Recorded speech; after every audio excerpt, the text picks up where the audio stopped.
Экотуризм в Кыргызстане становится все более популярным. Туристы наслаждаются прекрасной природой Кыргызстана, самобытной культурой и вкуснейшей национальной кухней. При этом туристический сектор неизбежно становится источником отходов. Около 20% из них пищевые. Чаще всего пищевые отходы отправляются на свалку. При этом, смешиваясь с остальным мусором, они наносят большой вред окружающей среде.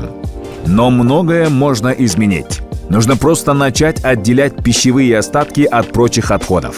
Вместо того, чтобы отравлять природу, пищевые отходы могут стать основой для повышения плодородия почв. Пищевые отходы могут возвращаться в природу в качестве полезных питательных веществ. Свежие пищевые отходы – отличный корм для домашних животных. Хлеб и другие отходы также могут идти на производство кормов для животных. Из пищевых отходов можно готовить компост. Для компоста пригодятся картофельные очистки, луковая шелуха, банановая кожура, любые фрукты, овощной или фруктовый жмых после отжима сока и другое. В компост нельзя добавлять мясо, кости и жир, заплесневевшие фрукты и овощи. Компост – это отличное органическое удобрение для почв и залог получения хорошего урожая. При больших отелях в городах можно использовать контейнеры для горячего компостирования, а готовый компост отдавать поставщикам органической продукции. Таким образом, можно построить круговорот питательных веществ между отелем и полями, где выращиваются продукты питания.